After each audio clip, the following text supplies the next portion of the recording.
Hey everyone, how are you doing today? Friday, finally, we made it. Busy week this week. Glad to just finish work and look forward to the weekend, actually. But hey, look what turned up. World's Strongest Man t-shirt. Absolutely love it. I just want to say a big shout out to my friend again, who hooked me up with this. This is the official tee of the comp that guys were wearing. You can see it says Bradenton, Florida on the side, and then it's got SBD here. So big shout out to my buddy who sorted me out. That was awesome. So I've now got the t-shirt, the hat, and the bag. I couldn't have asked for anything more. But today's video is going to be about the Arnold Classic. So the next competition that Arnold is going to be hosting is going to be the Arnold Classic in Europe. And I think that's in Barcelona. And the dates for that competition are the 20th to the 22nd of September. So I wanted to run through the athletes, kind of a little bit around Arnold's if you're not familiar with the competition, and just explain my experience of going to the Arnold Classic, because actually I've been 4 or 5 times now to Columbus, Ohio, which is actually where they host the final of the Arnold Classic.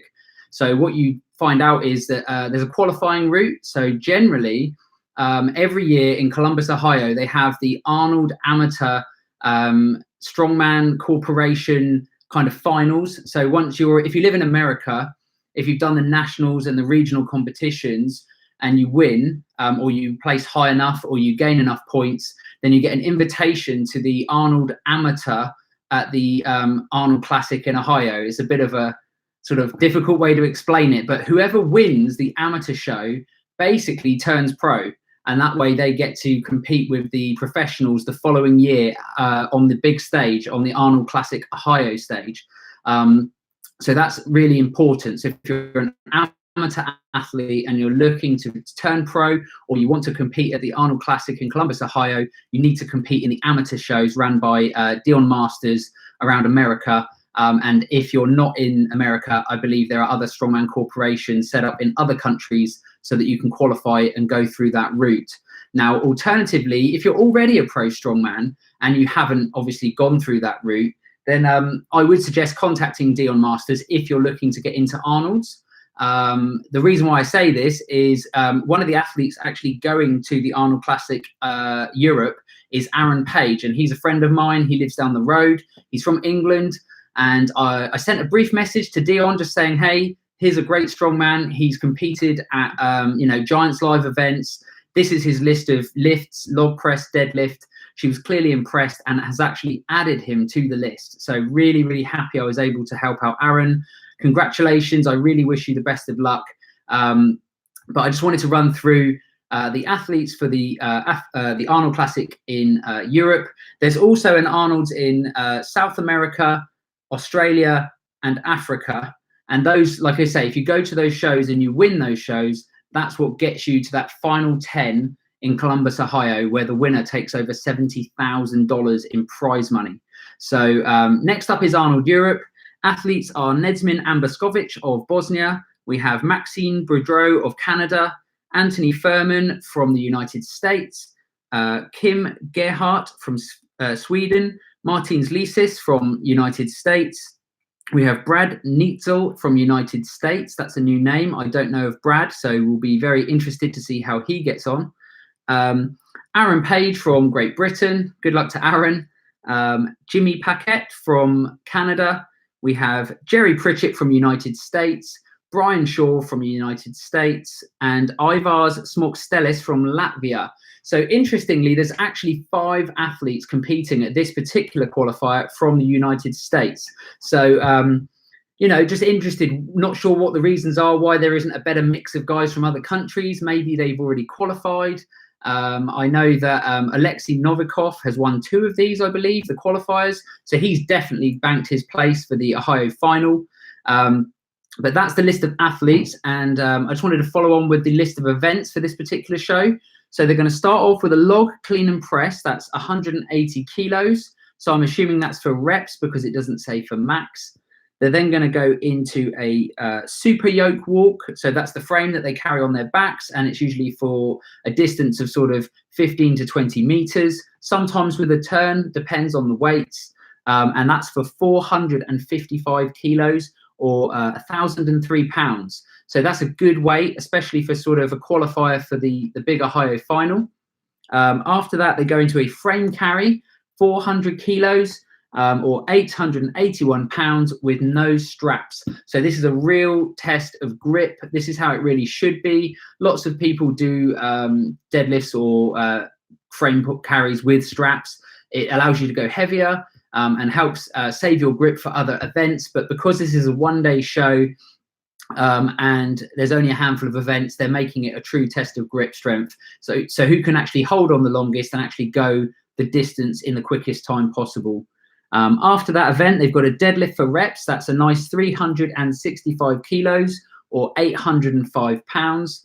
It says no suits or figure eight straps. So the Arnolds, they're not a fan of figure eights. I know they were kind of promoted quite heavily in the UK. Some people say you can get injured where you're locked onto that bar and you can't just drop the bar if you need to. It's going to pull you down with it. So figure eights are banned at the Arnold Classic, and it's just the way they want to do it. And they don't want suits because they believe suits add a little bit of extra strength, and it's not actually testing the athlete as much as it would be without a suit. And I know Brian Shaw particularly and Jerry Pritchett are very big advocates of, you know, true strength, not using suits. If they can and if they're allowed to in competition such as World's Strongest Man, then they will. But ideally, they'd like to see the strongest man win, not the person who's kind of the best with the most supportive equipment, if you want to look at it that way. Following on from that, they've got an arm-over-arm frame pull. And I think that's it. It doesn't actually list in the list of events that I've got any stones. So interestingly, no Atlas stones in this particular event. Makes a nice change and gives them the opportunity to add some different events into the mix. So that's coming up. That's the next Arnold Classic spot, and that's next March, so March 2020 on the big stage. Just quickly, while I'm still talking to you guys, a couple of things that I picked up. So 2014 was my first time traveling to Columbus, Ohio. My brother lives there, so I felt, you know, it would be great to go and see the Arnold Classic, and even better if I could meet the man himself. And sort of 5-6 years later, I finally got a photo with Arnold, but had to pay for it, unfortunately. But hey, it is what it is. But during my journey, I managed to actually, supporting Eddie Hall at the time, I was his coach. So here's my pass that I had where I was supporting Eddie Hall, helping him out in sort of the warm-up room. There's a very, very short snippet of me in Born Strong, sort of, I don't know, rubbing some kind of numbing cream into Eddie Hall's lower back. And that was just before he pulled the world record deadlift on the elephant bar at the time. That has since been broken by Jerry Pritchett and has since been broken by Hafthor Bjornsson, or Bjornsson, as I've got to get it right now. So yeah, the record just keeps getting broken, and it's great to see the elephant bar deadlift has really made itself a staple, taking over maybe from the Hummer tire deadlift, which was quite a fan favorite. I think Zadrunas still holds the record on that, somewhere over 520 kilos. It's a slightly different bar and, you know, slightly different pull, but still an amazing pull, and it looks really great as well. So if they could alternate maybe between Hummer tire deadlift and an elephant bar, that would be cool. But Rogue is a big sponsor now of both the Arnold Classic and the World's Strongest Man. So you're bound to find some of their equipment sort of working its way into these kind of shows and events. Some other stuff from the Arnold Classic. When I went over the first year, I was actually befriended by one of Arnold's bodyguards, if you want to call it. I think it's the guy that heads up his bodyguard team, a guy named Bill. He's like a US federal air marshal, and Arnold's team is really built up of, like, you know, the head of the fire department, the head of the police, and some real, you know, top people to make sure he has maximum security at all times on these shows. The guy that hooked up with me is actually really into collecting coins, and he actually makes a special coin every year for the Arnold Classic, which only goes out to his protected detail. So the guys who support and are given the task of protecting Arnold, basically. I've managed to get my hands on a couple of these coins. He actually was kind enough to give me some each time I went back to the Arnolds. So I just wanted to share that with you guys also, because something no one else will have, and something that I kind of, you know, it's a money can't buy gift, if you want to call it that. But here's the back of one of the coins. It says Arnold Schwarzenegger protected detail. And then on the other side, it says 2014 Arnold Sports Festival, Columbus, Ohio. And these are quite thick and they're quite decent. And these are custom made. So this is 2014.